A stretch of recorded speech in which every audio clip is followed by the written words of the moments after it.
you very much.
Yes. So Campbell, Hackett, yeah.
Not yet. We still got we still have to sign like each chapter, and we haven't like signed it. So we're just gonna do black. Thank you.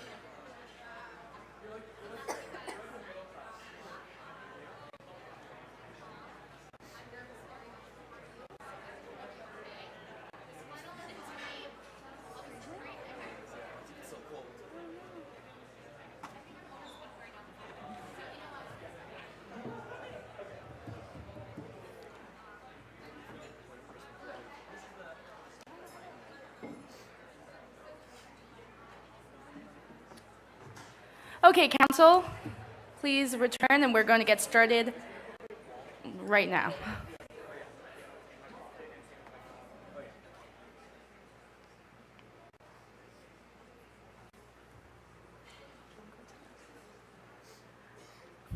Okay, so we've now come to the for action section for both the incoming and the outgoing council.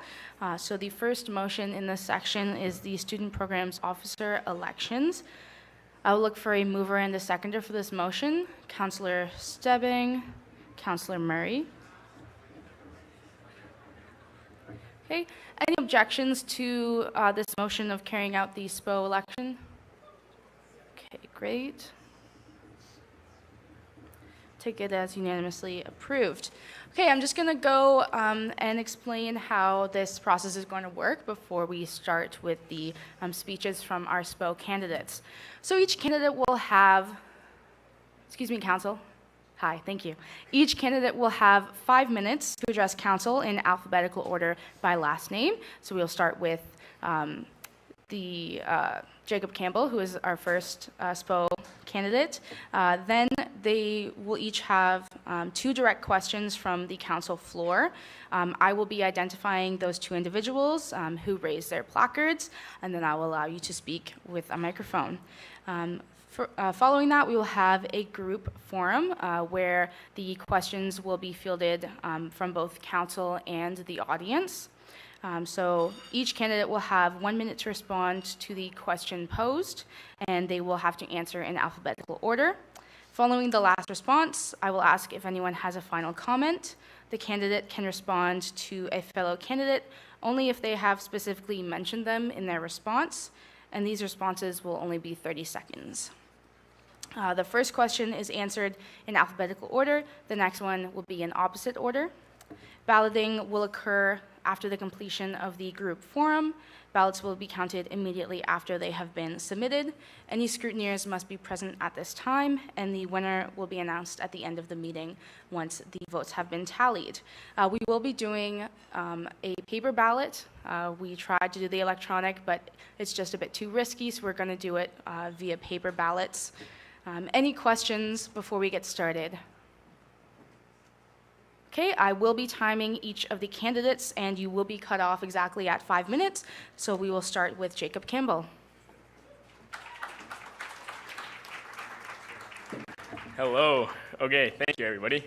Hello, everyone. My name is Jacob Campbell, and I'm very excited to get today started because I'm running to be a candidate, or I am a candidate, to be your next student programs officer.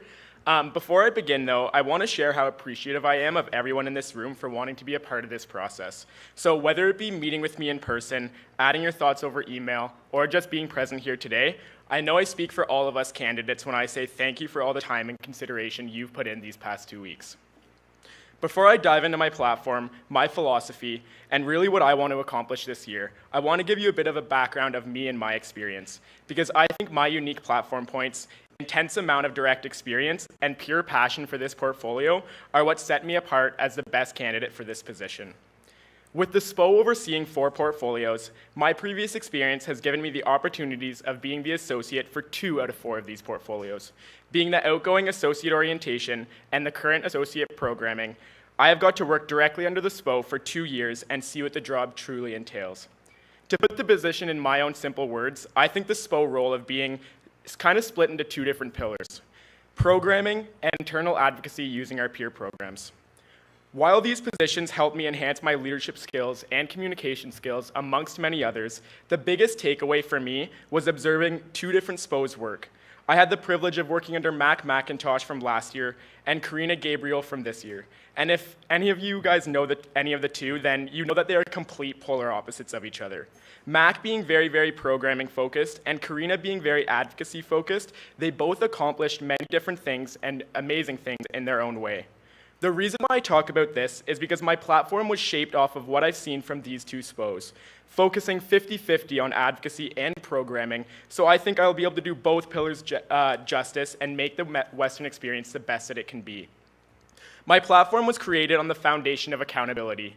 My points highlight what's in, what's out, and what's new that I will be bringing to the table this year. I want to be able to look at my platform throughout the next year as a kind of a to-do list to ensure that what I'm being elected on is what I'm presenting to the student body. This is why I created an entire section for collaboration, why I display a comprehensive outlook on the orientation program, a program that continues every year with decisions impacting not only the present, but the future of the program, and why the detail and information within my platform is feasible and forward-looking. Consulting with the students on this campus these past weeks has been nothing short of exciting. From VPSEs of councils to the average student who may not be in a leadership position, I asked each one what they would like to see on my platform, and I like to think I delivered on that promise.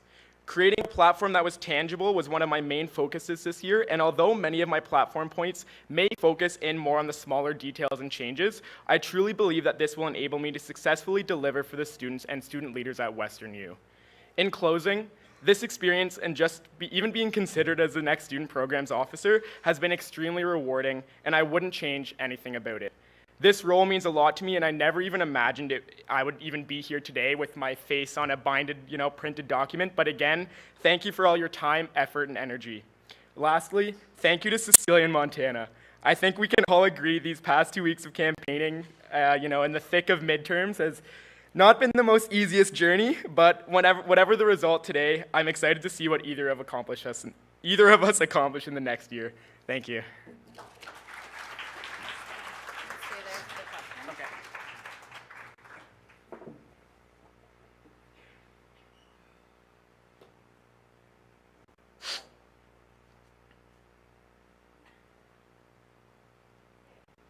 Does anyone have any questions for Jacob?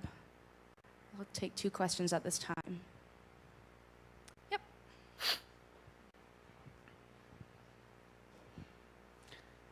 Hi, Jacob. With a new affiliate agreement that will be coming soon, how do you plan on engaging affiliates who are not necessarily opting in or opting out in the fees in the same way that main campus students would with the new Student Choice Initiative? How do you plan on engaging them in main campus events specifically? For sure. So I think a big thing is to look at like what your ancillary fees look like and whether or not, I know in our consultation it came up, if you're paying 100% of the USC fees or 50% and what your students are paying to your specific student unions. I think the biggest thing though is just working on an agreement, sitting in with the presidents and stuff in the future and really seeing kind of like what you guys want and how I can support you on that. So if we're doing a USC general program, for example, like if affiliates are paying 50% of the USC ancillary fee, which is what they currently pay now, then I would like to invite them like every other traditional student. Now, if they opt out, and this would go for any main campus student that opts out as well, that's where the conversation gets a little bit more difficult, seeing like, oh, should I add an additional barrier, like where it's a $10 ticket entry and stuff like that.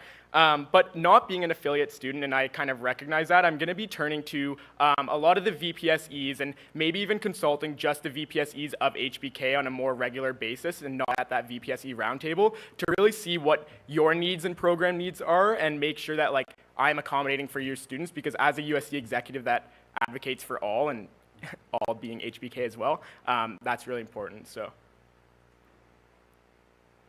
Do we have another question for Jacob? Yes.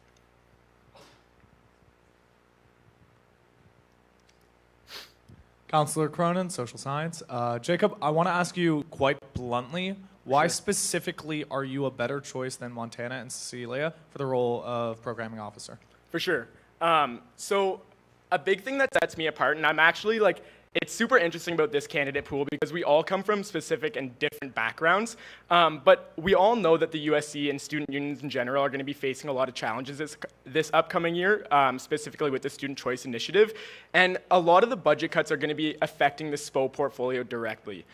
So I really think, to answer your question, I'm the better candidate only because I have such tangible and transferable experience. I've seen 2 SPOs work. I have worked in the portfolio for 2 years. As a student lead, I understand the portfolio, so whenever those difficult conversations come my way, I can look back on 2 SPOs, see how they encountered a similar situation, apply my own leadership philosophy to it, so I can navigate those waters as is. I also think I have a bit of the efficiency factor on my hands, so the exec transition is a huge, that's the majority of the summer, and I noticed that from watching Karina transition this year.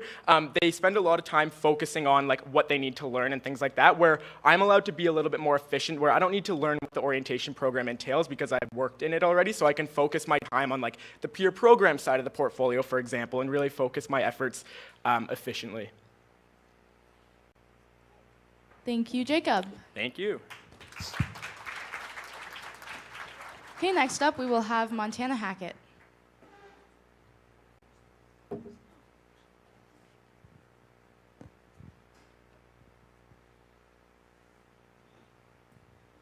Hi, everyone. Sorry, I cannot stand standing at podiums. I find it very difficult to speak to people. But for me, today I'm not really going to talk a lot about myself. I'm not going to talk a lot about my platform. I feel like we've really progressed past that point. What I'm going to talk about today is what the SPO portfolio means to me and why it's meaningful to students and why we should really be careful who we're selecting today. And for me, I'm going to talk about 2 specific stories that I've had from friends of mine and that I've seen firsthand that the SPO portfolio was there for them. The first is this year I was an off-campus orientation leader. It was an amazing experience. And as a SOF, you have to deal with a lot of situations, as you would know, that are tricky and they're difficult to navigate. And behind closed doors, for example, prepares you well for that for the most part. And training prepares well for that for the most part.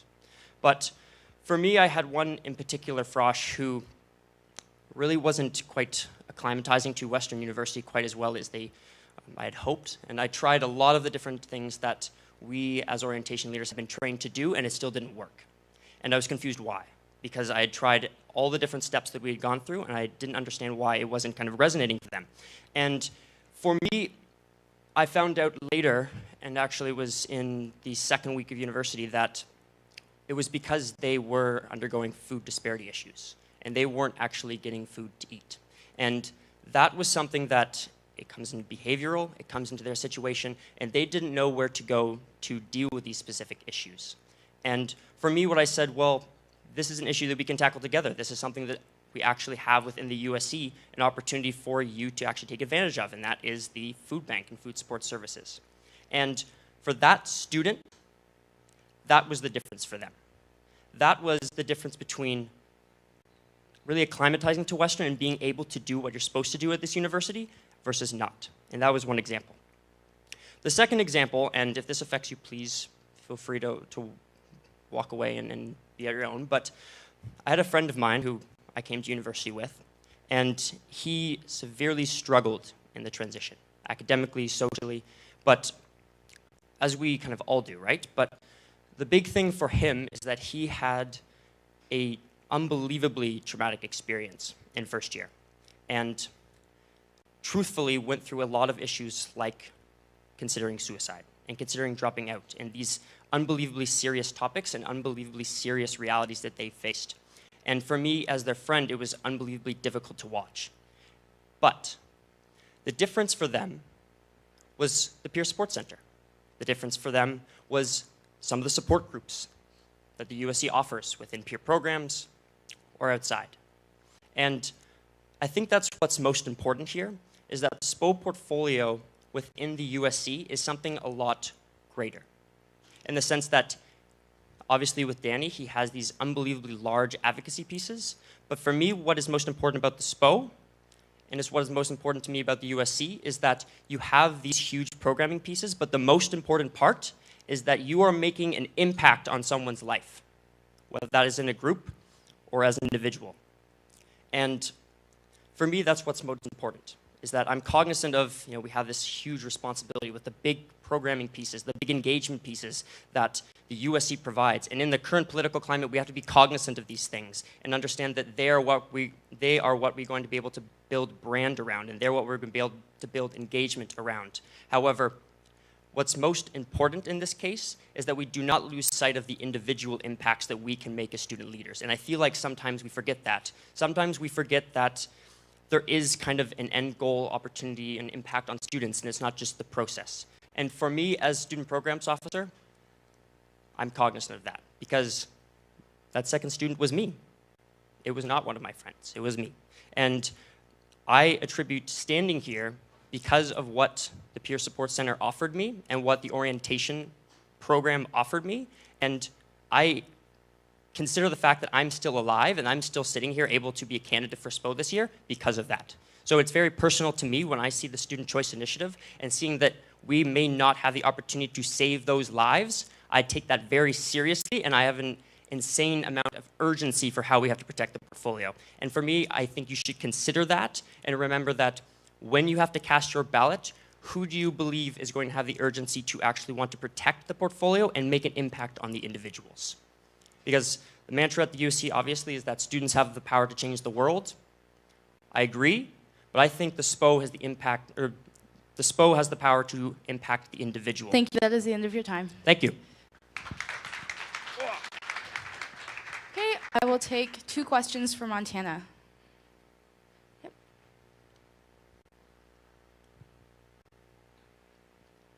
So with the specific changes that are happening with the affiliate agreement, I just have a question. If you see any areas of programming or advocacy that are important for both the SPO and the USC executives to be aware of, or to put in that affiliate agreement to make sure that those councils and those students at the affiliates for years to come will be represented and can have programming and still be providing that same experience.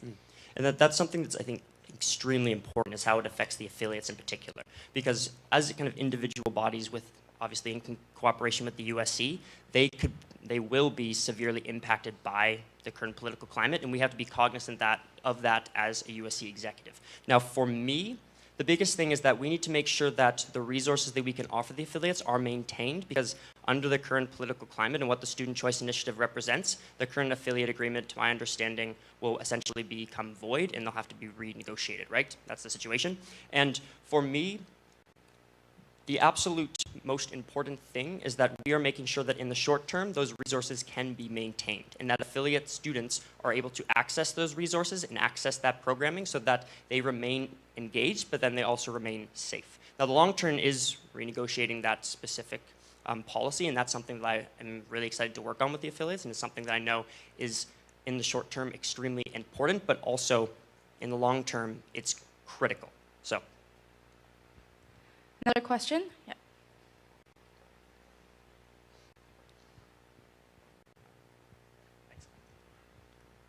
Hey, Kieran Lawler, social science counselor. I know you didn't really talk about your platform there, and like you mentioned, but I do still think it has a place, obviously, in the discussion. I just want to ask, what's one platform point that you think that you have that the other two candidates don't, that you'd love to achieve, and why do you think that is significant and makes you stand out from the other candidates? Yes. Yeah, that is a very good point. Thank you. So, anticipating that question, I was thinking about that on my way here, but for me, it's interesting because I thought, well, I could talk about queer orientation because that is an incredibly impactful initiative that was run this year. I could talk about some of the other initiatives that I wanted to run. But for me, the most important section of that platform, while being cognizant of like the political situation that we're in, for me as SPO, the most important part is the support for the portfolio. And that is something that I have seen with Karina, and that she's been so passionate about herself. And that's why when you look at my platform, there is like 2 pages allocated specifically to that. Because, and to quote Karina, your coordinators and your associates are what makes the portfolio run, and you are nothing without them. And I'm cognizant of the fact that as student leaders, we ask a lot of them. In the sense that while the associates are paid and that the coordinators get an honorarium, they are asked so much. And we have to be able to not only support them, but then also provide them opportunities to get feedback and give us feedback so we can move forward. Now, to highlight a specific point that's especially important to me is the debrief groups.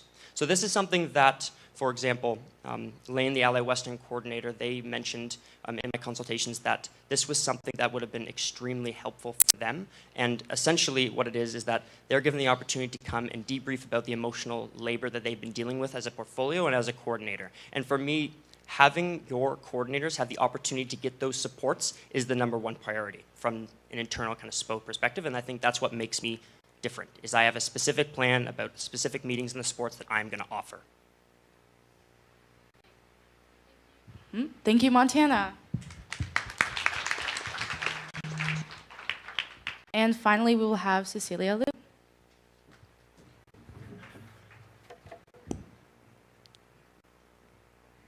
Hello, everyone. My name is Cecilia Liu, and I'm running to be your next Student Programs Officer. I would first like to take this time to thank everyone in this room for sitting down and meeting with me, listening to me, and sharing your perspectives with me.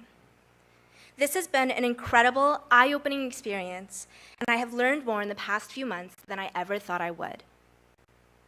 3 months ago, an inspirational person in my life, someone I consider a good friend of mine, approached me and asked if I would run for this position.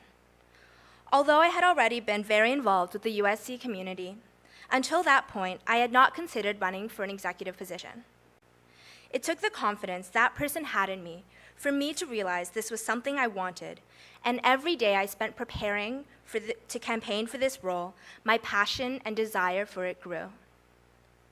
Just like this person was crucial in inspiring me, I believe that the Student Programs Officer must be willing and passionate about inspiring other incredible leaders from all communities to make a change and pursue their aspirations.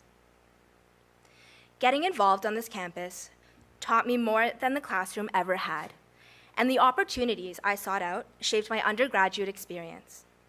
My time as both a residence and faculty staff allowed me to welcome first years onto this campus and provide them with a space they could call home. Being president of Residence Council is when I began to truly think of myself as a leader and allowed me a platform where I could continue to better the first-year experience. Last year, my work as VP Events on Music Council required detail-oriented planning and execution of events while engaging a broad student audience. And this year, as music president, I got to work with an incredible team of student leaders, providing a safe space for them to confidently advocate for our students. As a leader, it is important that we enable others to thrive and succeed in their roles as well. And that was a primary goal I felt I achieved this year. In the SPO position, I would use my multifaceted experiences to create an environment where my team can engage a diverse population of students through our programming. Programming unites the Western community. It provides our students with an opportunity to connect with one another, share their experiences, and advocate for the greater good. I want to see a Western community where students feel comfortable engaging with each other at events, a community where they can confidently express their concerns. My vision for the SPO portfolio is collaborative, as we can achieve the best results by working as a team. It is holistic, diverse, and includes all aspects of the portfolio while emphasizing student groups who need to see support and change. Through this role, we can work together to create programming that will appeal to each student's different definition of the best student experience. I would like to be your next student programs officer so I can continue to listen to and consult with students and understand the struggles of different communities on this campus. My goal is to ensure that their voices are heard and provide them with a comfortable space to thrive and succeed. I hope that through my thorough, well-researched, and streamlined platform, as well as my dedication to our students, you will elect me towards building Western's best student experience as your next student programs officer. Thank you.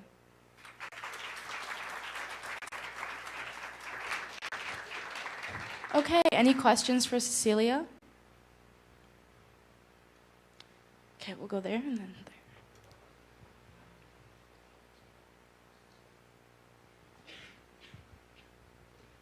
Artika Pahargar, science counselor. So my question for you is, if you were voting and you could not vote for yourself, who would you vote for out of the other two candidates, and why? Thank you for your question. So I have considered this in the past, through this campaigning experience, and I have, thoroughly researched and read through the other two platforms as well. And one thing that, really, really stood out to me was Jacob's platform, specifically because he had CMHA, throughout all of orientation week crisis counseling, and I think that that is such a valuable service that we need to be providing our first-year students. Obviously, both platforms were incredible and well-researched, but that is something that stood out to me and really resonated with my own experiences. Thank you so much. That was that was a good answer.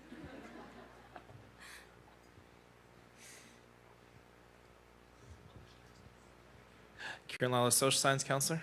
I was looking at your platform. Could you speak a little bit more, maybe, to the quality over quantity points you have, and like kind of how you plan to address kind of like the need for efficiency in programming with the upcoming probably budget crunch?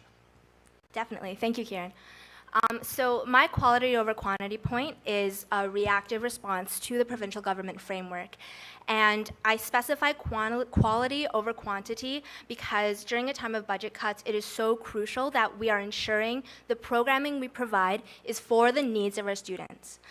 Coming from a small faculty with quite a small budget, I have learned how to prioritize certain events over others, and I think that that is a very valuable skill to have moving forward. So by quality over quantity, I mean identifying certain events that may be repetitive, or by collaborating with different student groups on this campus so that we can have a further outreach on a lesser budget. I also want to emphasize the importance of student feedback and how important it is that we are really considering what students' needs are and what their own responses to our programming is. Thank you. Thank you, Cecilia. If all the SPO candidates would like to head up to the front and grab a chair in alphabetical order, please.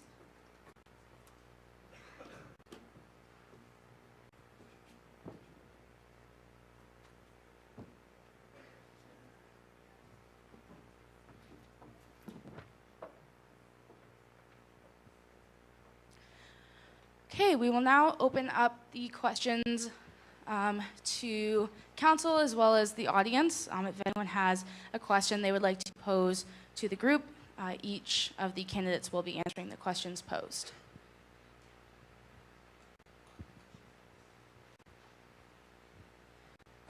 Just to extend the same courtesy to Jacob and Montana, if they could answer the same question that Cecilia was just asked, that would be really great. Thank you.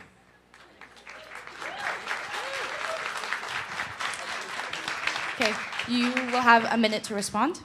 Hello. Yeah, so great question. So yeah, I thought about this like Cecilia did. I really did admire both platforms and stuff like that. However, if I did had to choose, I think I would go Montana, only because Montana focused a lot around involvement programming and engagement programming, like his USC elections programming points and stuff like that, to gain to get more students involved, which I really, really admired, because my philosophy is kind of like, once students get involved, they stay involved. So that point kind of really spoke to me. Okay, Montana. Well, I feel like with that answer, I'm almost obligated to say Cecilia. But for me, actually, something that was really impactful and was something I considered too was a lot of the things that Jacob had in his orientation section of his platform, like the CMHA crisis counseling. I thought that was incredible. But for me, a specific piece that really would have been helpful for us on off-campus this year was having the pool of money that you could actually draw from for your events as an HST, for example. And for me, that really can make the difference for a lot of students, especially with the specific leadership teams within the softening program. It really would be impactful for them, and it would translate over to students as well. So I'd choose Jacob. Okay, thank you. Cecilia, did you have anything else you wanted to add? Thank you. Okay. Thank you. Would any of the candidates like to respond to what has been said? No? Okay, great. We'll go on to the next question. So obviously, one of the hugest parts of this portfolio is managing the people who are in it. I'm just curious how you guys would plan to manage and what kind of relationship you would want with your coordinators and associates. Okay, so we'll start this time with Cecilia.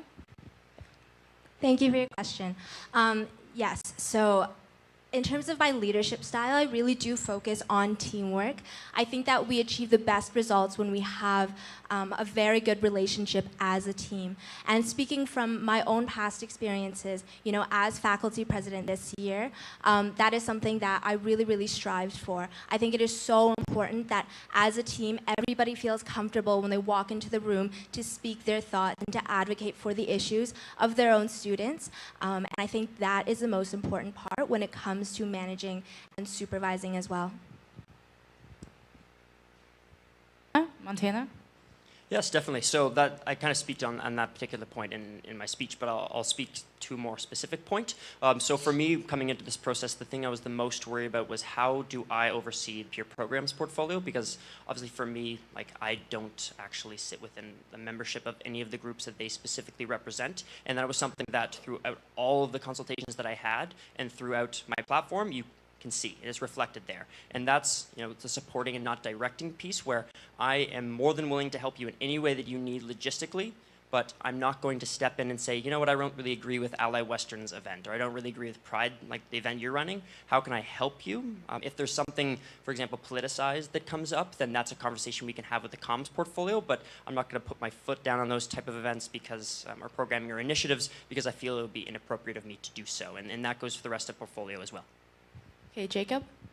Yeah, so a big part of my leadership philosophy is leading through supporting others and kind of understanding when to pass on the torch. And like Montana, again, being a white male, supporting those peer programs can be a bit of a challenge. And I think a big part, the relationship I want to build, is that friendship level base with the associates and coordinators, making sure that I understand that they are the professionals. So whenever an environmental sustainability motion comes to council, I want to invite the Enviro Western coordinator, to sit in on that meeting, to, any type that advocacy initiative comes up, because advocacy works a lot with Kat, I want to loop Kat in on those decisions to make sure that her expertise is being used along with that coordinator or associate, to make sure that I'm doing them justice and they are reaching their full potential and stuff, because it is a learning opportunity for them as well, and that's the biggest thing I want to stress. So I want to make sure that they're learning as much as possible. So I really strive to get that friendship level first, and then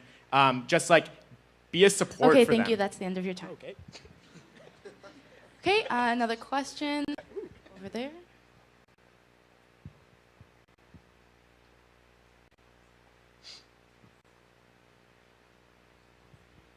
I'm going to pose this from the education perspective, but I think this applies to all affiliates and smaller programs. Right now, there is a disconnect specifically at Althouse and main campus, and there's a very clear geographical divide, but also in terms of programming. So what is your vision to include specifically education, but other faculties that might, and affiliates that might feel that divide to help bridge that? Great, so we'll start with Jacob. For sure. So I have a platform point specifically called non-traditional constituency collaboration, and I think that speaks well to your question. So I want to look and encourage and support other collaborations. So for example, like HBK, they all have direct streams to the Faculty of Education. So looking to plan an event. So if I say, I have this really great comedian, Althouse and Kings, you guys should do this collaboration. Now, I need to give you incentive to collaborate. So I'm going to say, I'm going to give you the wave at cost, so we're not going to make any money off it. And I'm going to put a little bit of my budget towards giving the first 80 people sign up a free drink ticket. That way, it's going to give you incentive to collaborate because it's going to give you confidence and reassurance that it's going to be a little bit more successful. Because it's one thing for me to say, I support all this other collaboration, but I have these tangible strategies in place to make that support actually happen. And I think we need more like working around and taking into account your voice and stuff like that. So a lot like building a good working relationship and hearing from you and your students and getting that FaceTime and stuff. So making sure that I'm approachable and things like that. So. Great. Okay, Montana. Yes, definitely. And this particular point is actually a conversation I had with Princess about, and it was something that for me actually I was very surprised because obviously I'm not in education, so I didn't know this, but it was really insightful in that sense, right? And for me, something that I really like that the USC exec did this year is they went to education orientation. And I have a point specifically about that because I felt that in order to engage with education students and being cognizant of the realities that they face and the schedules, that how different their schedules are, that's a great first step. Now, for the programming piece, that's something that I also have talked about in my platform as well, in the sense that we have to tailor the specific outreach that we're doing to the specific faculty, or in this case, the professional school that we are collaborating with. And this is reflected in the VPSE roundtable changes that I want to make, that make them fundamentally better in the sense that you have the opportunity to collaborate, and then I'm able to facilitate those relationships. And if you have a specific event that you want being brought to Althouse, then we can collaborate on that and talk about it. And that's the biggest thing here for me. Okay, and Cecilia. Thank you for your question. So there are 2 points that I would like to touch on. The first being unconventional collaborations. So it is very important that we are reaching out to your students and extending the invite. I believe that that extra step, that extra personal step to students of professional schools, of smaller faculties, of affiliate colleges, is what will really inspire that collaboration for all the students. This year, the Music Council, we did a collaboration with the Education Students Council in terms of having, a How to Apply to Teachers College event. And I'm sure that, we can benefit each other in different ways. The second point I would like to touch upon is student outreach outside of the UCC. I think it's very important that not only the USC executive, but different services that the USC provides are going to different buildings on this campus. A really important one that I would like to bring to different professional schools and different buildings is food support services. Okay, thank you. That's Thank it for your time. Okay. Sorry. Matt Reese, your social science counselor. So my question is regarding, as it has been touched on by some of the candidates, but the incoming potential for significant cuts in the amount of budget that you guys are able to work with to provide this programming for our students. So I want you guys to each speak to uniquely why you are qualified and able to address this issue and still provide the programming maybe on different means for this coming year. So why uniquely are you the best suited for that purpose, given the unique situation that we may face next year? Okay, we'll start with Cecilia. Thank you for your question. So first of all, in building my platform, I centered it around the 3 points I have about the budget cuts. It is so important that this year, going into next year, when building our platforms, feasibility is always in our minds, and I have ensured that each of my platform points are feasible for the upcoming year, and that we are actually collaborating with other student groups to make things more feasible, to spend less money on events. Something else that I would like to cite is my experience as music president, as somebody that has worked with a tight budget, understanding how to budget and prioritize as well. Thank you. Okay, Montana? Yes, in this particular point is priority number 1 for the USC going forward, but in particular for the SPO, it's incredibly important because of what we're providing, right? And for me, my platform has specific points about how we're going to address this, and it's not just like talking about it. So for example, I have specific points about preventative measures, and that's the advocacy piece. And the proactive measures, they're like the long-term things. For example, like reallocating the budget. Based on the consultations that I had with all of the coordinators and associates, I asked them the question, do you feel that you're in a good financial position? If not, then how can we reinforce that? That's the sponsorship piece. And then if you are in a good financial position, potentially using that to actually differentiate some of the costs we have to bring down before unified cost reductions, so that we're doing it in an equitable way, in an equal way, so that we're able to maintain the functionality of the portfolio. And that's what's most important here, right? Is that we're maintaining what we're able to offer for the long term. It's not just this year, it's 4 years from now. So thank you. Okay, Jacob.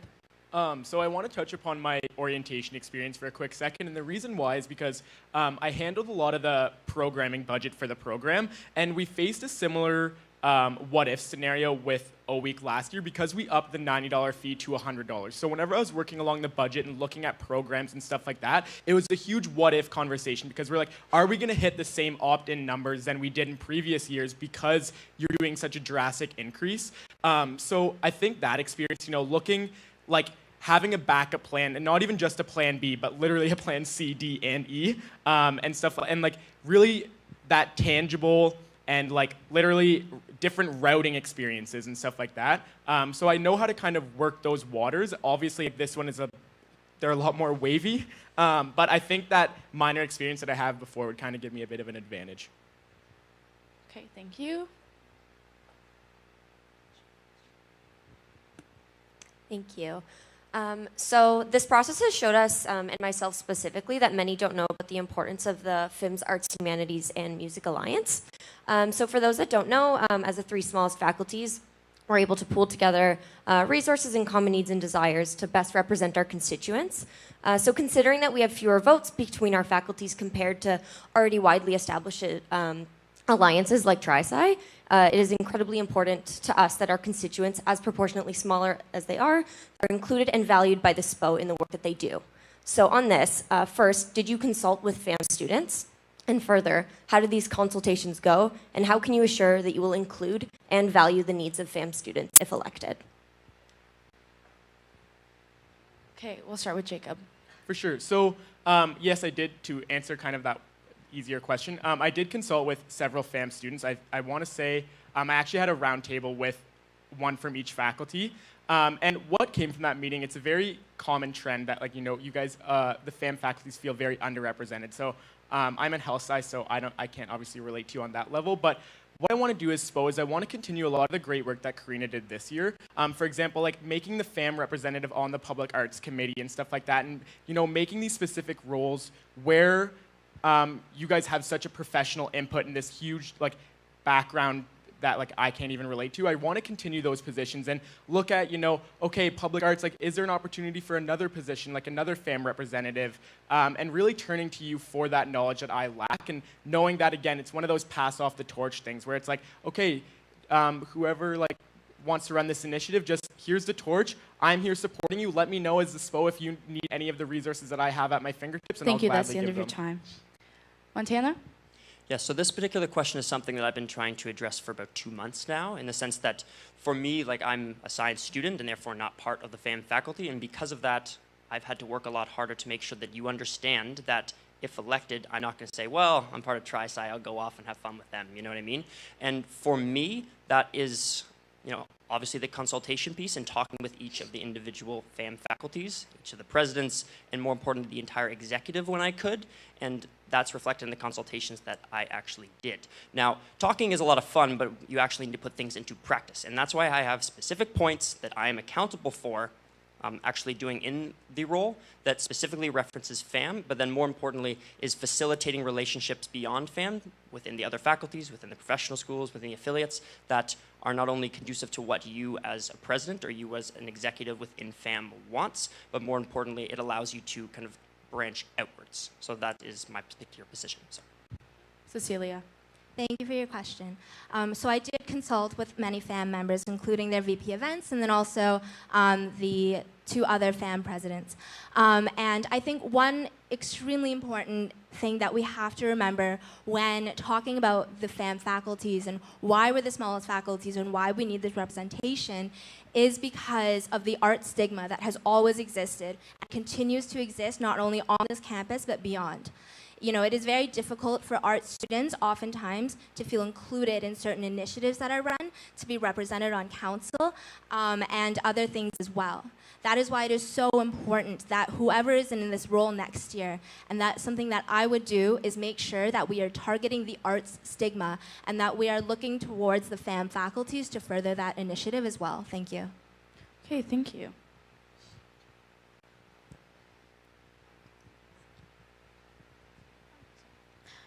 Lucy Watson, Hillside Counselor. Despite the new governmental changes, I just want to know what each of you thinks is the most innovative and new idea that you want to implement next year. Okay, we'll start with Cecilia. Thank you, Lucy. The most innovative, I guess, idea that I have on my platform is the Interfaculty Competition Day, which is a very fun event that I do want to hold in the rec center. And this comes from, you know, consultations with large faculties, and something that they struggle with is having a sense of spirit within their faculties. And I think competition really creates spirit. When you're cheering on your friends, when you're in that competition, when you're competing against one another, that's where that comes from. And it is quite feasible in that it is, you know, although it could be a large-scale event, it is just sports games and just fun between different faculties, and it's something that I do want to see next year as well. Thank you. Okay, Montana. Yeah, so for this particular question, I think it's very important that we be careful. So originally when starting this process, I wanted my platform to really be innovative and brand new and really enhancing of the student experience in the sense that we had all of these amazing new collaborations. It was built upon the idea that we can make the student experience that much better. But for me, I decided to take a different approach in the sense that I wanted to make sure that we are able to do what we currently do for 4 years from now. And for me, if you look at my platform and look what it's all about, it's about fundamentally increasing the current services in the program that we have right now because we need to reinforce that. Now, does that mean I'm not going to be innovative in the way that I approach those specific things? No, that's what my platform was about. But it also doesn't mean that if one of you, for example, approaches me about, you know, I have this awesome idea that I want to do interfaculty, it's collaborative, then we will have a conversation about that and potentially look into doing that. But for me, I took the approach that I am not here to do things in one term. I am here to make sure that we can do things in 4 years. Okay, thank you very much. Thank you. Jacob. I think my one platform point that I'm most excited for is Western's Minute to Win It. So my kind of vision for this is like bi-weekly on Tuesdays at the Spoke, for example. It's just Minute to Win It games where you can volunteer yourself to win a prize. Super, super low cost because like one event you only need like a red Solo cup and like a pencil. So it's like $1. But then it provides an additional opportunity for students to come to campus. It's a different student niche than like Trivia Thursday, for example, or Rick Wednesdays. It helps build that school spirit. Plus, like, gets us extra traction at the Spoke, which is a USC, you know, service, so we get extra money there. And yeah, I just want to like see that come. I ran it with the O-Week leadership teams, and I got nothing but positive feedback. So I kind of want to expand it on the larger scale and hopefully make it into like the next like Western tradition type thing. So.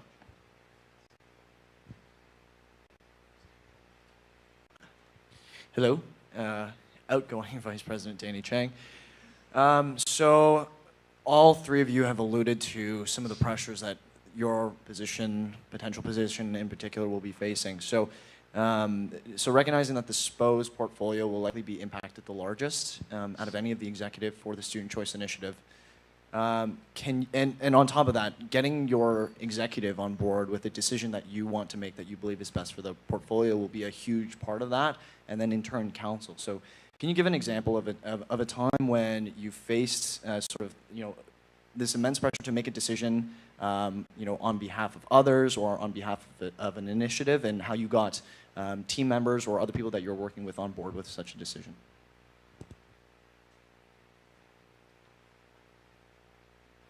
Okay, we'll start with Jacob. For sure. So one thing I'm going to go back to is my time as Residence Council President. So I was working on a mental health initiative and working around reframing residence counseling and things like that. And I initially wanted to hire more residence counselors, and that's where it kind of started from. And at first, I kind of came out and said that, and housing was super, super against me and stuff like that. Because, you know, they thought like I was unknowledged and like I didn't do my research, and I really had to convince them, you know, where I was coming from, the student need. And that's kind of how I'm going to answer your question, is that I really used the student's voice, and although like I kind of left my own opinions aside and voiced the concern for the majority of the students, and constantly saying, the students told me this, and the students told me this. That way, those residence administrators knew that it wasn't me as like a sole council president that had that opinion, and it was like greater than just one person. That's kind of how I convinced them to get on my side, and although it didn't result in hiring a new residence counselor, it did Thank be you very more much. efficient, but Montana? Yeah, so this is something actually that I dealt with last week, and it's something that I worked on for a year. So on the topic of elections, this is something within faculty councils this is constantly a problem, that as the election of our department representatives. And that is something that, as Danny knows, because I talked to him about it, I was elected to do on Science Council. And this particular piece is all about making the election process significantly better in terms of representation, but then also accessibility for students beyond just the inner workings of council. And for me, all the way through the process, there were people that were vehemently against what I was suggesting. However, what I approached it as is it was evidence, not opinion. I had consultations with all of our department clubs. I had consultations with all of our council members. I had consultations with as many students as I could, because it is a significant problem that every single year, science students say, well, you're just electing people within your council, that it's nepotism based. And that's something that we had to go after. And within our executive, we were all Okay, thank you very much. So, yeah. All right, Cecilia. Thank you for your question, Danny. So this year on Music Council, my executive and I were faced with a crisis situation that I won't go too in depth into because it is quite a personal situation to somebody on my council. However, you know, at a time of crisis, you know, there are very important and time-sensitive decisions to be made, and that's an experience that I will cite.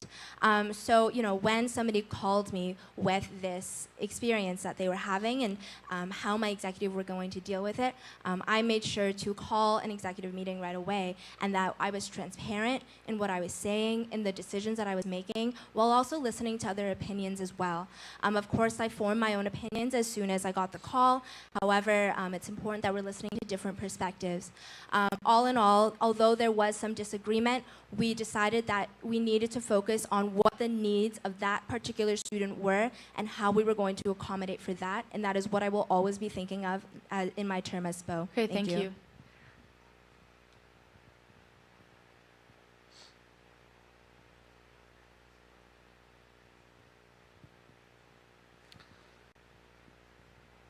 So my question for all the candidates today is wondering what your plan is for highlighting the value of the USC, considering opt-out, to affiliate students without detracting from the value of the BUCSC, KOCSC, and HUCSC. Okay, so we'll start with Cecilia. Thank you for your question. So yes, I think first of all, it's very important to address that affiliate councils are very autonomous bodies, and that we need to be respecting their right to self-govern in that way. At the same time, main campus has many, many resources and services that are available to affiliate colleges because of the affiliate agreement. So, you know, in talking to an affiliate student, I think it's important that we are talking about our community as a whole and how these opt-outs will affect our entire Western community, and that includes affiliate colleges, that includes professional schools, that includes every single student that steps foot onto this campus. Thank you. Montana. Yes, and that's incredibly important, not overstepping what we're supposed to be doing as the USC and not understating what the individual affiliate councils provides. And so my particular plan is about highlighting the value collaboratively. So this is about showcasing specifically what the USC does for the specific affiliate and what the affiliate does specifically for your student body, but then how the USC is a partner within that. So as an example, you could say, well, we run this particular event that you attended. That is a specific piece of value that your specific affiliate council offers. And this is something that, for example, oh, you partner with the USC on this. And this is the different resources that the USC actually offers and offers value to you as a student. So it's all about linking the particular values to the ancillary fee that you are paying into and being cognizant of the differences that the affiliates face in terms of the affiliate agreement, in terms of the ancillary fee allocation, and that type of thing. So, Jacob. Yeah, so like Cecilia said, I think it requires a lot more of outreach and bringing services to you. So one of my platform points is the Peer Support Center to go, and I plan on expanding this for a lot of the other services as well. So that way, whenever you know the HUCSC is running a mental health campaign awareness event, you can request to bring the Peer Support Center to you. So one, those students that might feel triggered by that campaign have resources to go to, but two, the USC is getting recognition there because the Peer Support Center is a USC service, but then the HUCSC is still getting that FaceTime with students. So the USC and HUCSC are getting credit, and the USC isn't just like, oh, thank you, like, I want to put my name on and take all of your credit type deal. Okay, thank you.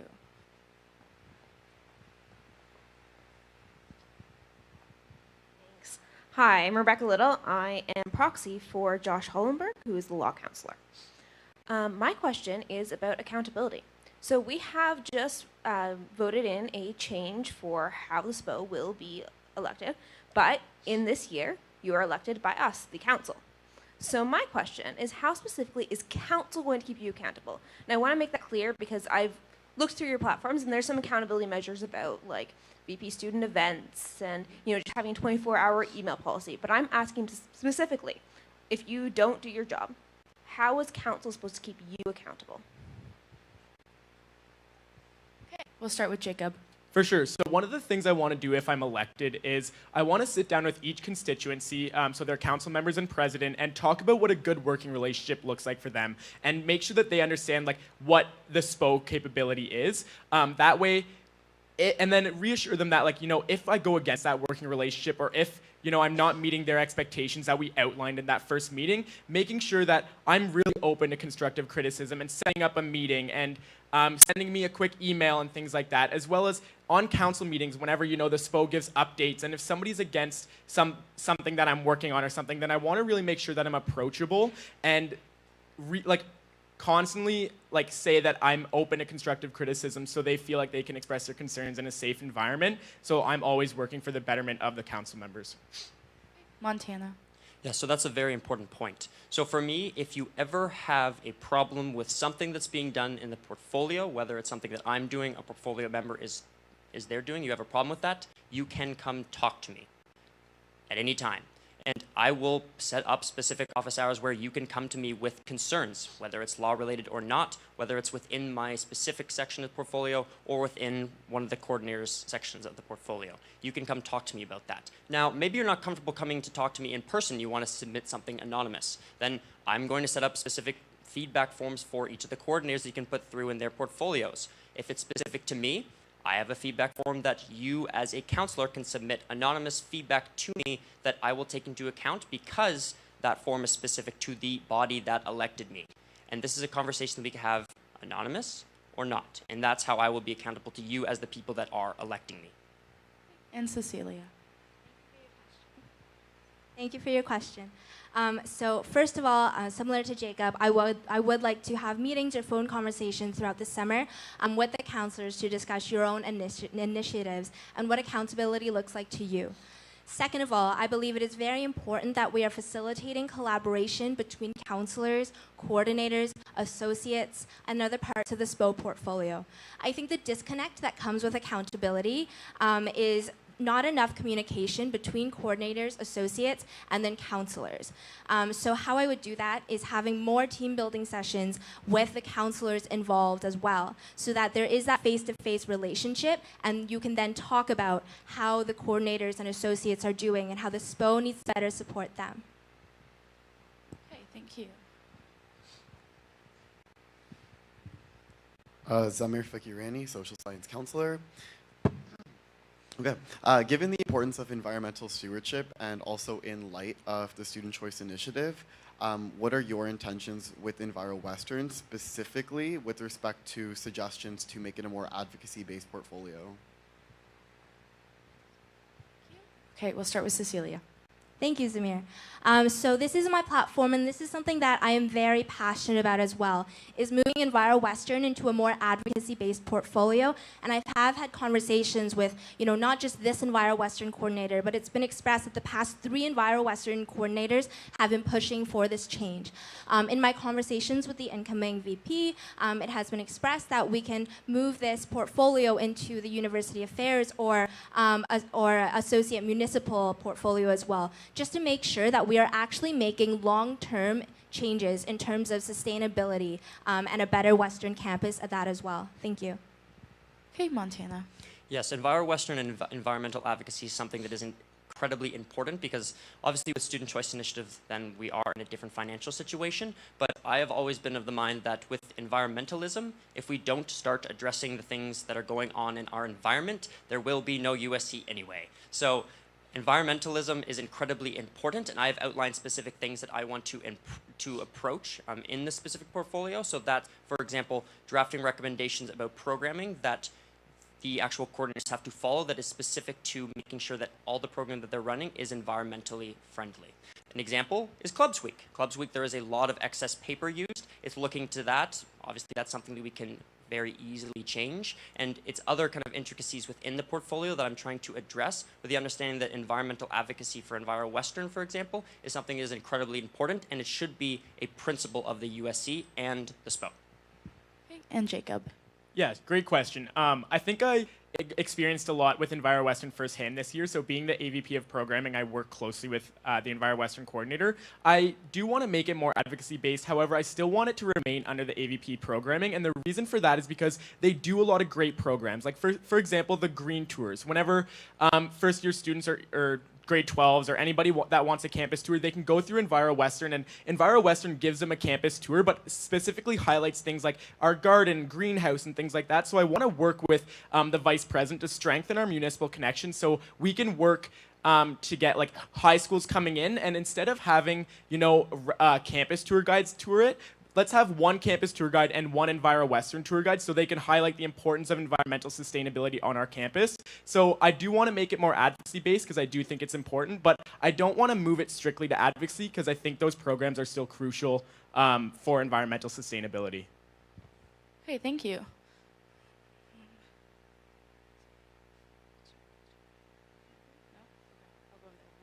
Okay, we will have 2 more questions, at which point we will be at the end of our allotted hour for the elections process. Jordan O'Connor, Social Science Counselor, or outgoing, I guess. So often the SPO is put in difficult positions between various groups and competing agendas on campus. How would you as a SPO make sure you are fostering a safe space in and around campus for students, particularly those who belong to marginalized communities? Who ended off last time? Is it me? I think it's me now. Okay, Jacob. Yeah, so great question, Jordan. Thank you. So I think a big part is, again, recognizing that those coordinators and associative peer programs are the true expert. Obviously, I can't identify in all of those peer programs pieces and those marginalized communities, so I'd really be turning to them, and I want to set up, more town halls, working with the vice president, and really working our internal advocacy efforts to ensure that the student voice is being heard accurately, because, it's really great that we have, 30% of students engaged, but it's that 30% that we hear all the time. And yes, their opinion is really valued, but I really want to target that 70% more. So setting up more town halls, that anonymous event ideas and concern submission form that I have on my platform is really going to ensure that you don't have to reveal different aspects of your intersectionality to have your voice heard. So that's one aspect that I want to do to reach that extra 70% so we can ensure that it's being heard accurately, because that's a big thing that I think there's a disconnect with right now. So yeah. Okay, Montana. Yeah, definitely. So this is very reflective in all the consultations that I've been able to do over the course of this time because obviously, like I said, I'm not a member of those groups. So we have to utilize peer programs as the advocacy body that they want to be moved towards in conglomeration with the actual USC advocacy working group, but then also be cognizant of the fact that they are the experts when it comes to these things and that we should be not only using them as a resource to inform the specific initiatives that we're trying to carry out, but more importantly, use them as a window into that group and use them in coordination, for example, the LGBTQ+ working group, the mature students working group, international students, etc. So it's using all of the resources that we have that we can cater to specific groups within minority communities, using the resources that we have, but then also providing the tailored outreach that they deserve.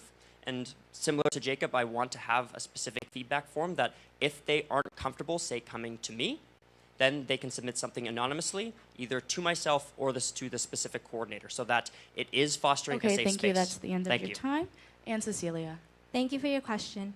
So there are two things that I would like to mention. The first being allyship training. So when we are really working with the peer programs portfolio and marginalized groups, I think it's important that other student leaders on this campus are receiving anti-oppression training so they understand how to interact with these students when it comes to uncomfortable discussions.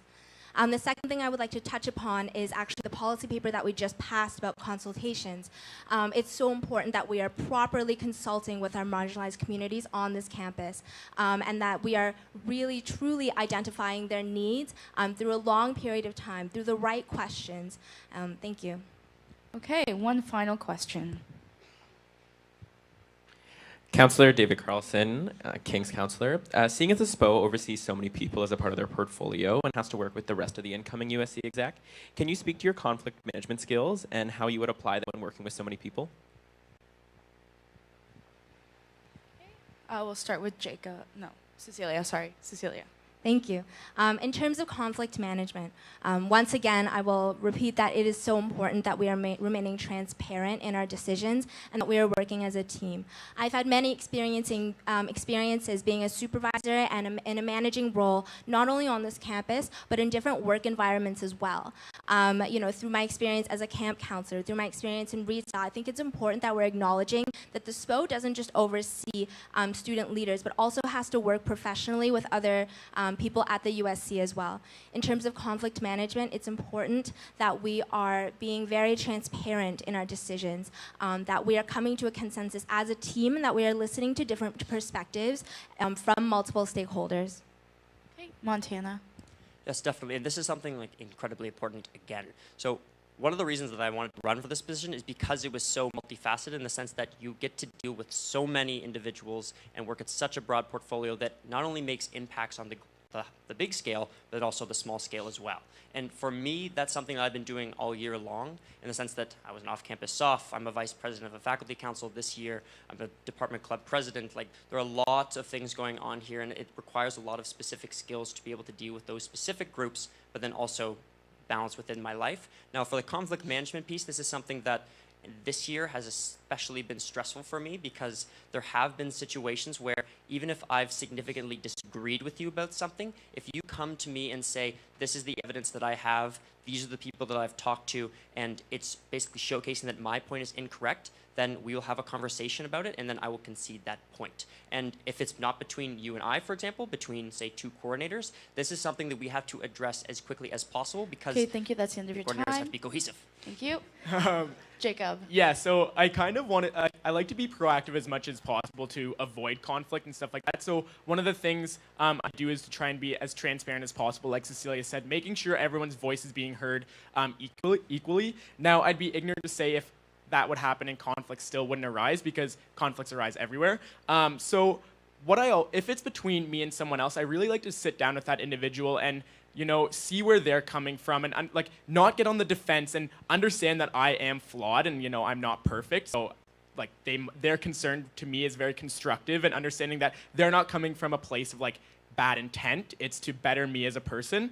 Now, if it's between two people that I'm working with, then it's really important to set aside my personal bias and really mediate that conversation to make sure that we're not going around in circles, which literally always happens, and make sure we're actually being productive with those conversations. And for example, some experience I have in kind of conflict management specifically is I actually spearheaded the conflict resolution planning thank you. That's the end of your orientation. time.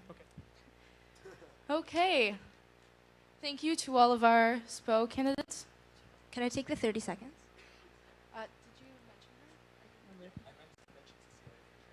Okay, sure. Yep, 30 seconds. Thank you. I do just want to kind of touch upon the fact that conflict is not always a bad thing either. When it comes to civil conflict, I think it brings up uncomfortable discussions that sometimes needs to be had. And that's something that I think we also need to focus on when we're talking about conflict management. Okay, thank you. A big round of applause for all of our SPO candidates. Okay, thank you very much. I will ask you all just to step out of the wave while we conduct our balloting. And I'll ask that the CRO and DRO just come up to the front. Yeah.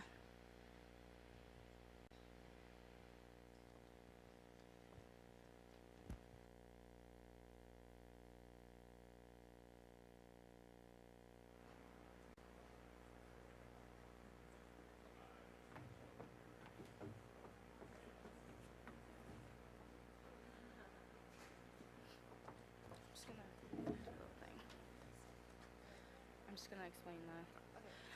Okay, everyone, so we are going to be doing paper ballots, like I mentioned earlier. So you will see that you have pictures and the name of each of the candidates on your ballot, and then it is a ranked ballot. So please rank all 3 candidates. The ballots are personalized, so it has your name as well as the specific identification number, so that you can give that number out to your constituents if they are looking to see how you voted for SPO.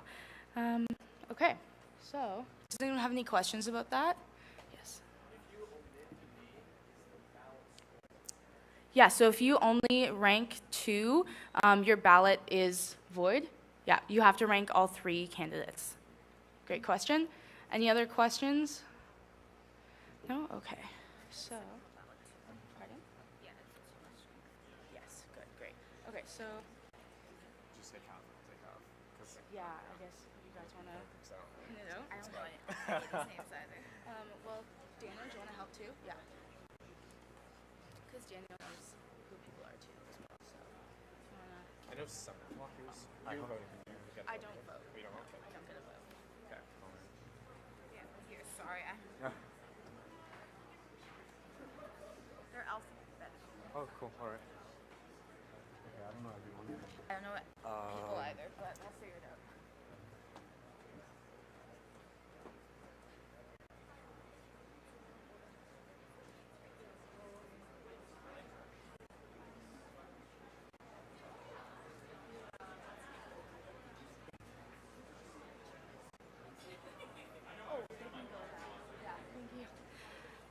Also, just a note, the proxies for Jake Sawyer, the proxy for Adrian Huckel, the proxy for Ann Campbell,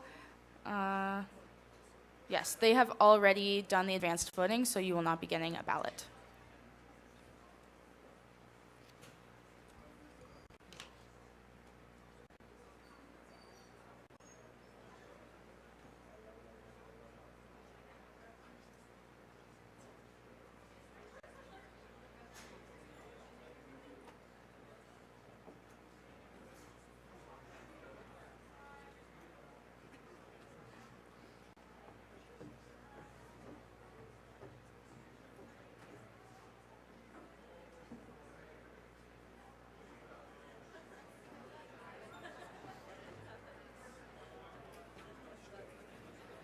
Please keep the discussion to a minimum while we're doing our balloting. Thank you.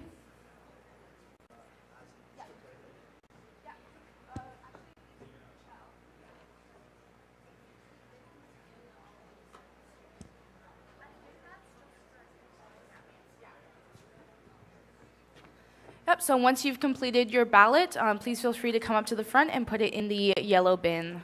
Thank you.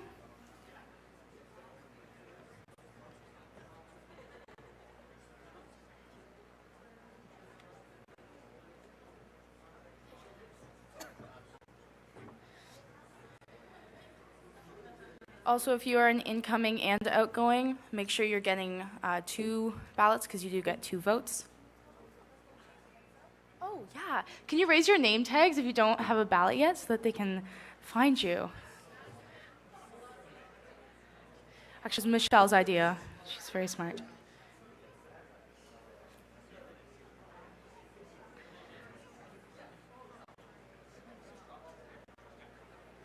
Yep, when you're done, just come on up to the front and drop your ballot into the big yellow box.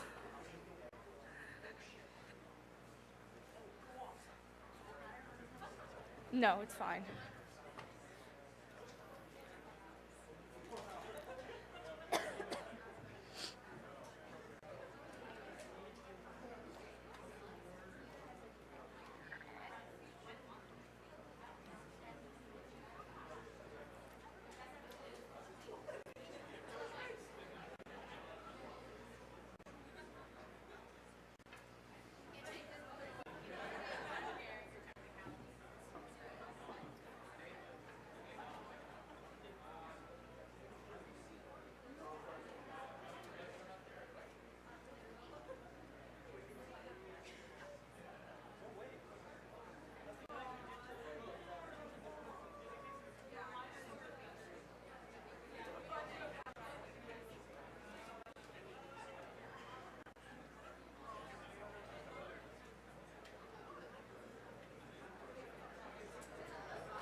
Okay, does everyone have a ballot or had a ballot?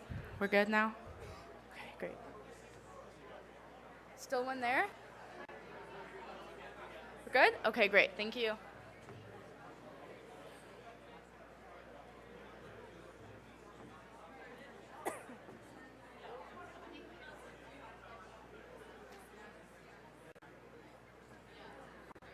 Okay, and then once you're done filling out your ballot again, just come and bring it up to the front in the yellow bin.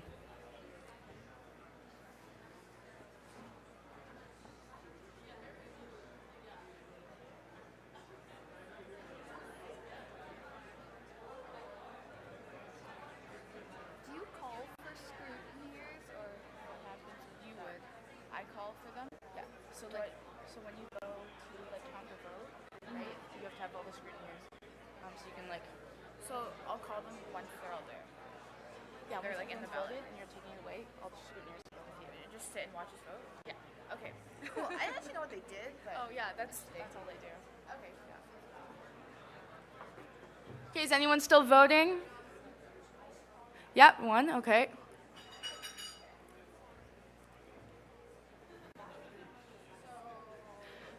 Just in there, yeah, perfect. Okay, last call for ballots. Speak now or forever hold your peace. No? Okay, we're done. If you want to grab that. I'll just say it. Yep, so at this time, any scrutineers, please follow the CRO and DRO for the ballot counting. Again, all scrutineers, please follow the CRO and DRO so that they can count the ballots. Okay, great.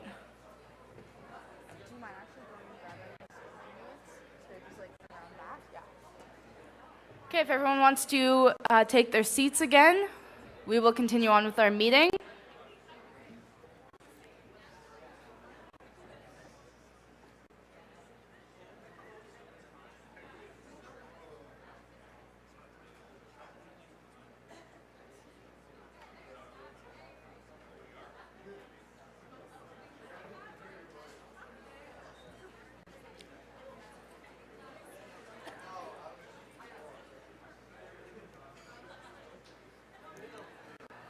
Okay, everyone, take your seats.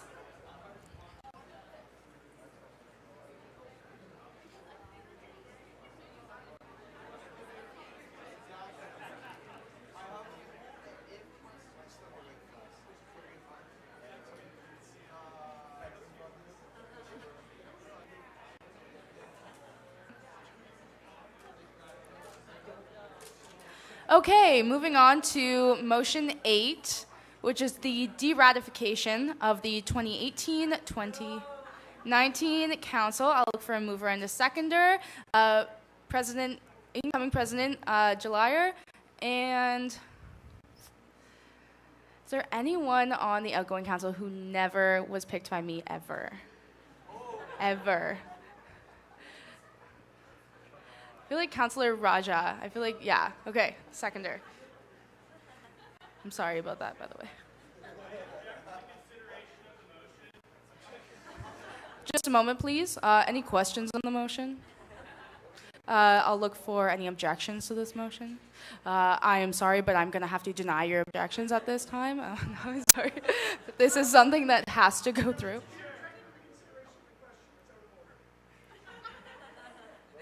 Okay.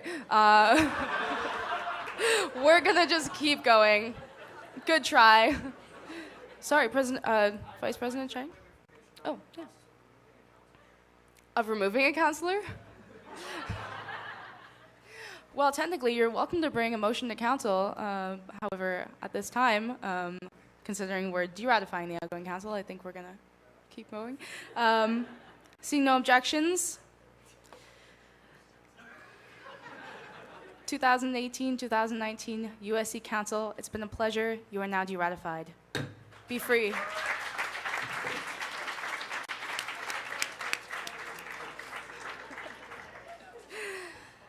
At this time, I would invite you to stay, but the rest of the meeting is quite administrative, so if you would like to leave, it might break my heart, but I understand.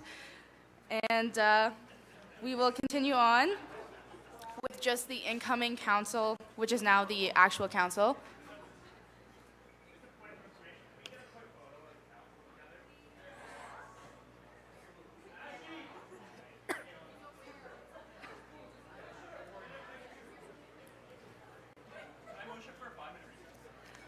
Technically, you've been de-ratified. So if someone on the actual council would like to, Councillor Morris.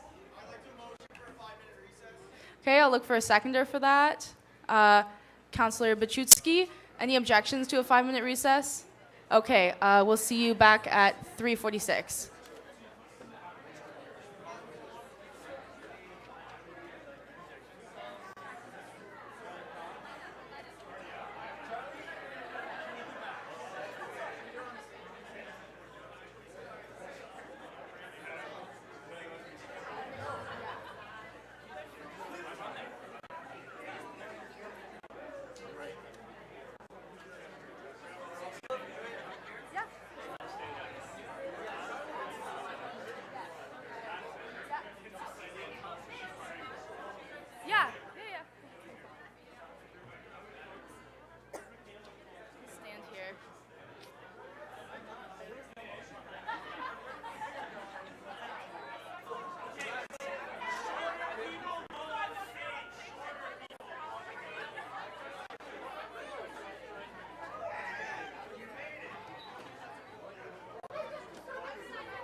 It's okay.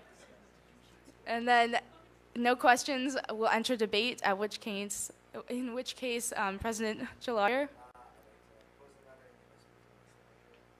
Okay, any objections to the speaking rights to the Secretary Treasurer?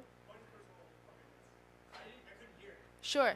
Yeah, maybe we can get the microphone back into the circulation.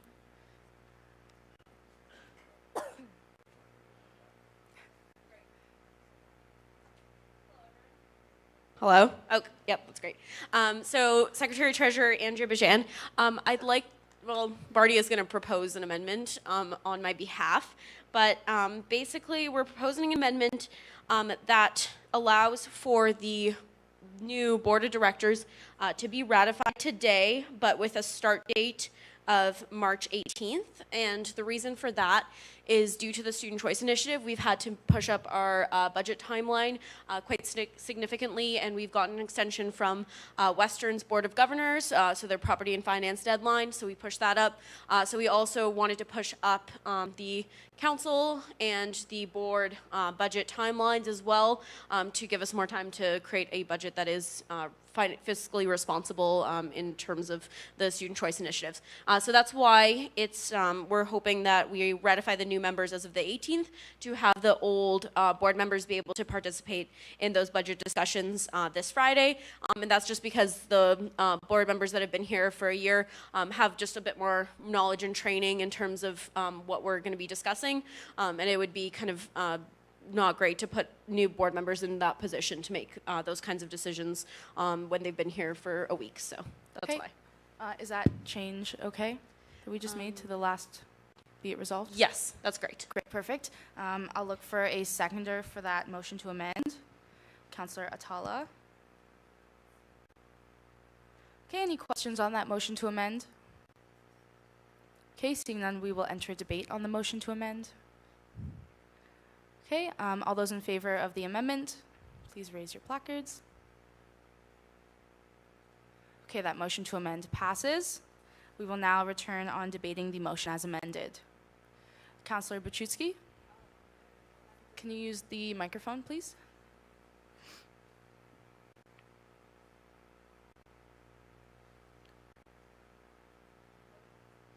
Oh. There you go. Motion. Oh my. Motion to amend. The last new director's last name is spelt wrong. It's an N at the end of his last name, not an M. Yes. At the last name at the end? Yes. Okay. That's just a clerical, so we'll just make that change. Thank you. Any other amendments? Okay, great. President Jalarier?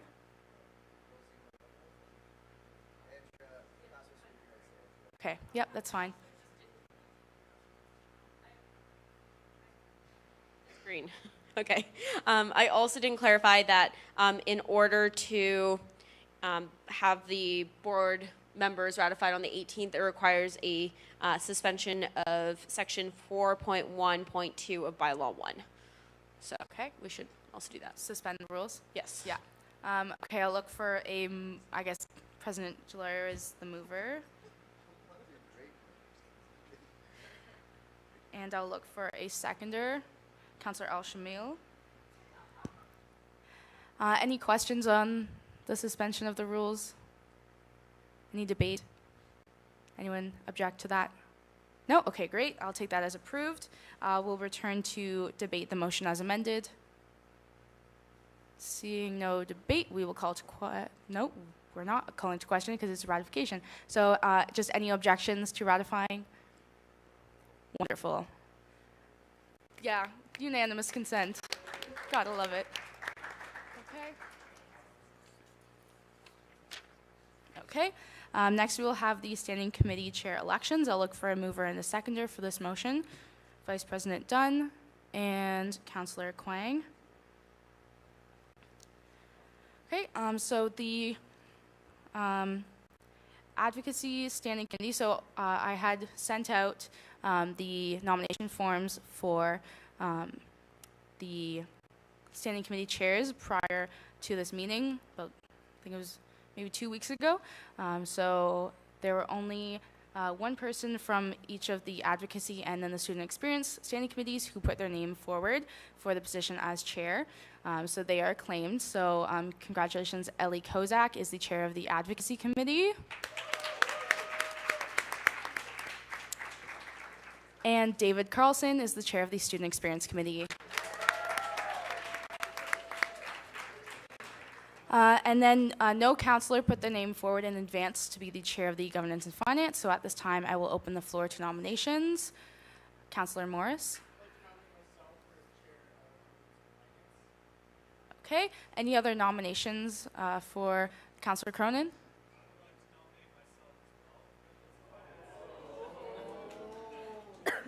Okay, any other nominations at this time? No, okay. We will then perform an election. Councillor Morris, if you'd like to come up and address the council, I'll give you a minute to explain why you should be chosen as chair.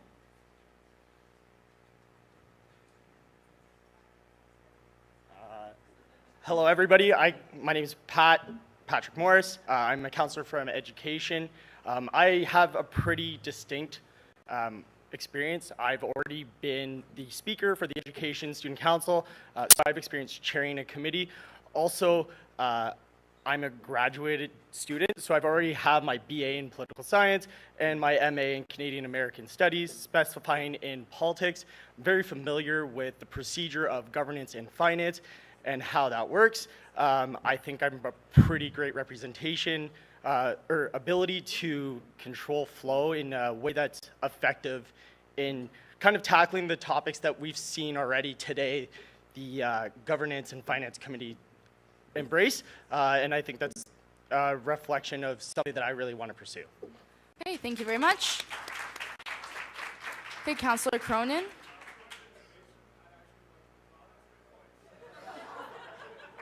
Sorry, I did not hear what you said. Okay, you'd like to withdraw? Sure. Okay, then never mind. We will no longer perform an election. Congratulations to Councillor Morris. You are the chair of the Governance and Finance Standing Committee.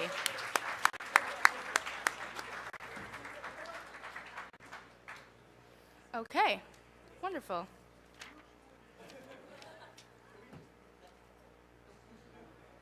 Okay. We will now ratify the standing committees for 2019-2020. I'll look for a mover and a seconder for this motion. Councillor Reeser, Councillor McDonald. Okay. Great. Any objections to ratifying the standing committees? Councillor Fakarani.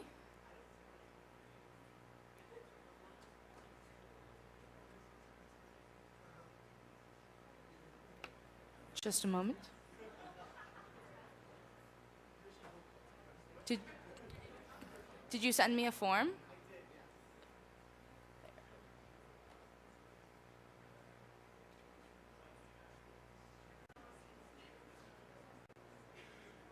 Okay, we will resolve this following. Any other objections? Okay, seeing none, the standing committees have been ratified. Unanimous consent? Yeah. Okay, coming to our final motion today, which is the ratification of the 2019-2020 Speaker of Council. The new speaker is here. Her name is Megan Rouser. Megan, if you'd just like to stand up, maybe, and say hello, yes. So I'll look for a mover and a seconder for this motion. Councillor Kozak and Councillor Fung. Any objections to the ratification of the new speaker? Great, seeing none, I'll take that as approved again. Congratulations.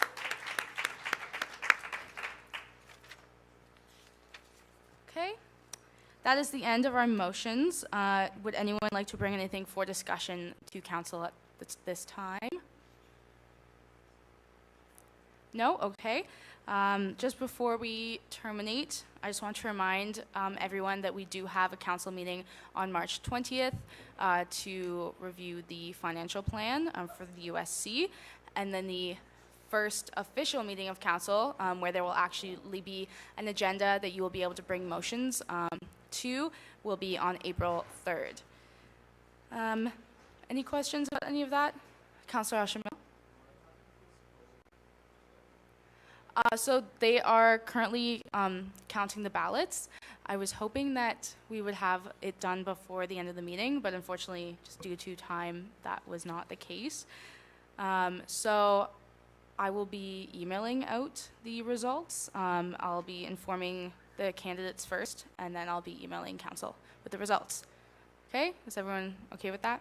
Thank you for your question. Councillor Keenan? Oh.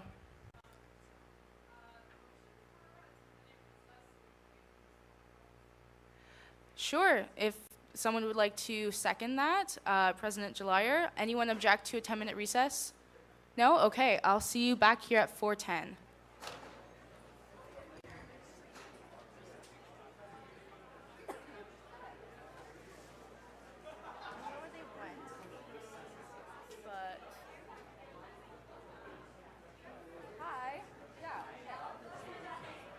Oh, sorry.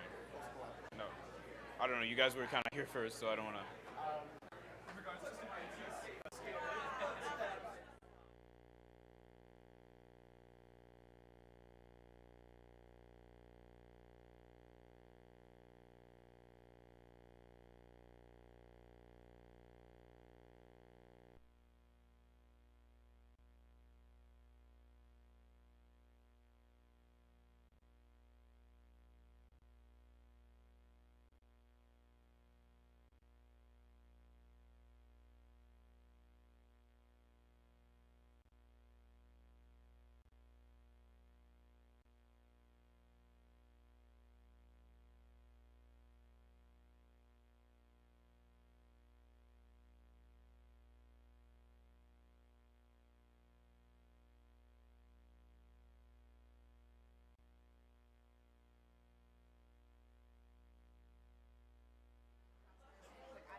Oh.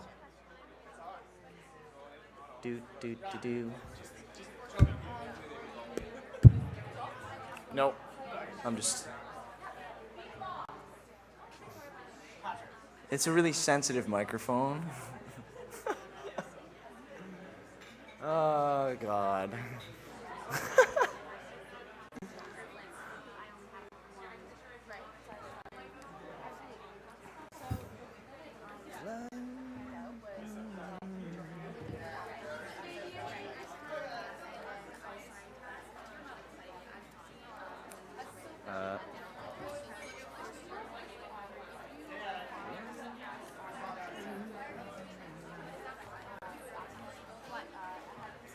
What is it?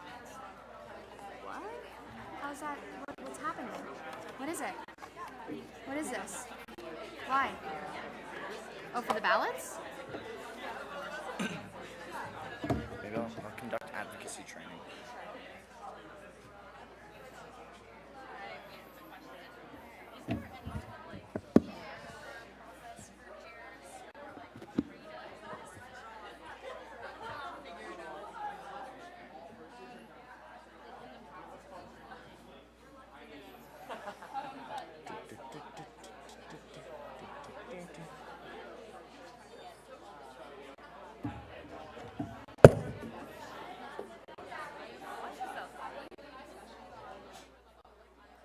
Humor is one of my greatest weapons.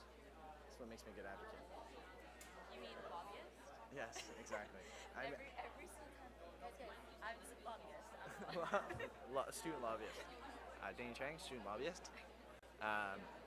It's actually been one of my greatest traits is like acting dumb and then swooping in there. It's actually it's a trick of mine, right?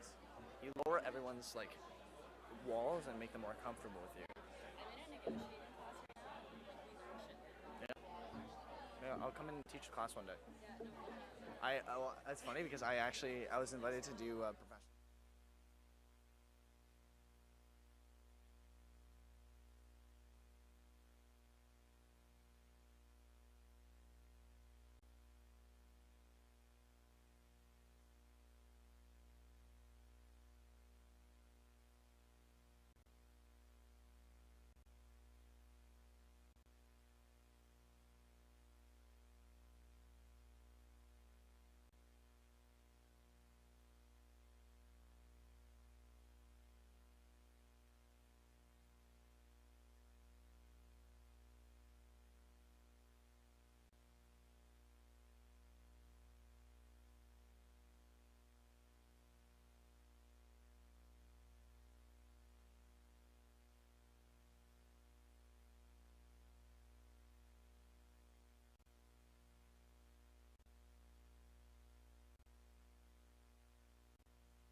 Do. Do.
Okay, everyone.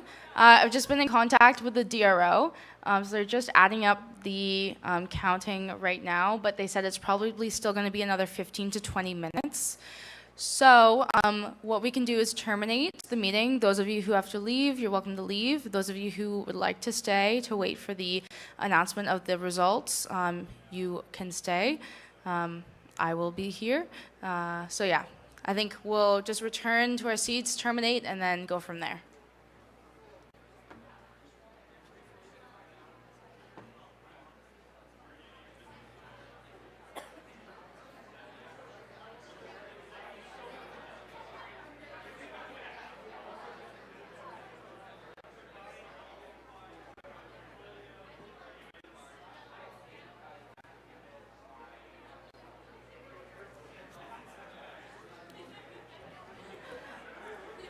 All right, I'll just look for a mover and a seconder to terminate the meeting.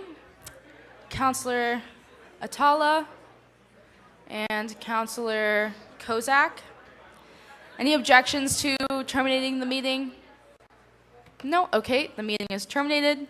Again, if you want to stay for the results, you can stay. Otherwise, I will see you all March 20th. Thank you.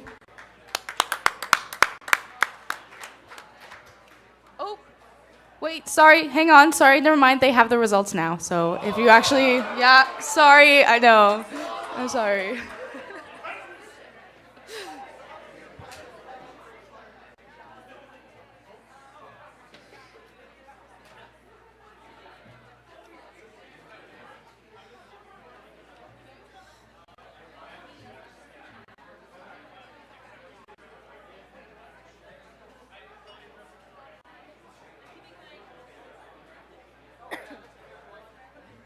Just gonna wait for them to come back.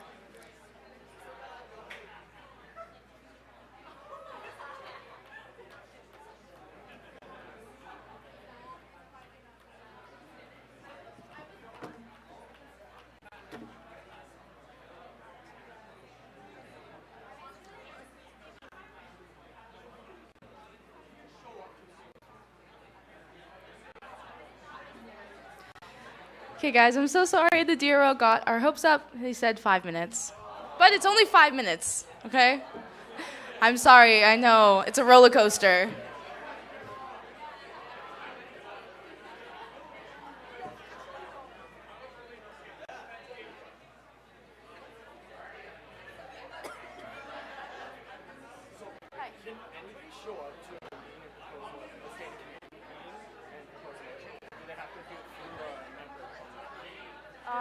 Like a counselor?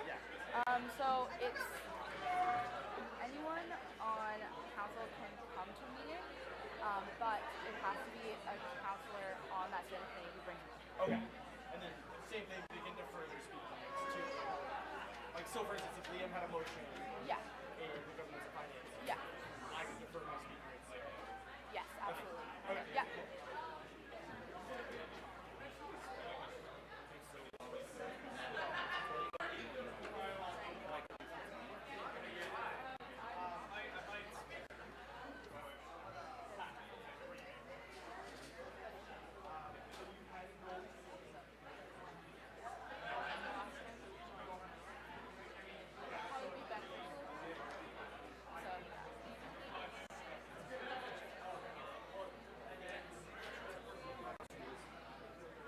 I'll give it to her.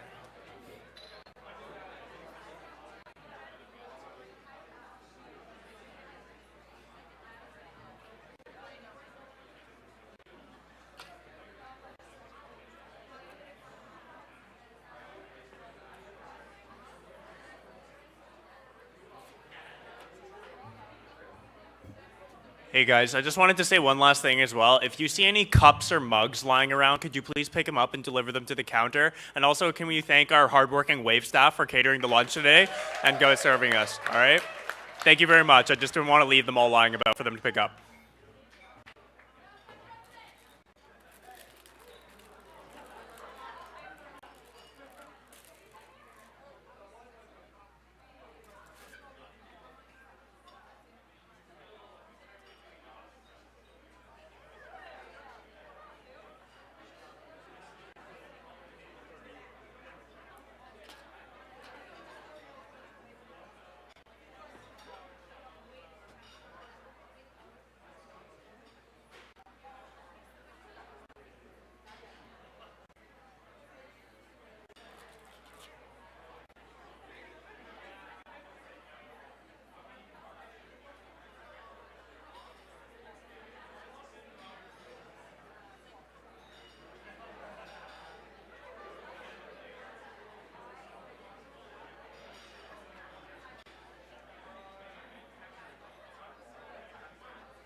I need to? Okay.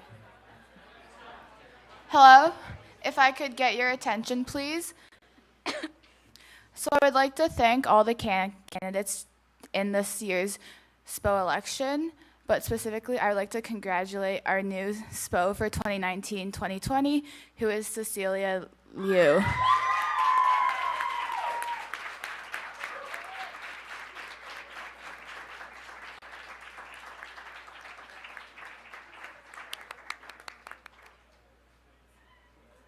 Is that all? Yeah. Okay, we'll go back to sitting. Okay, thank you everyone for hanging around and waiting for the results. Again, thank you for a great AGM, and I will see you all on the 20th. Enjoy the rest of your Sunday.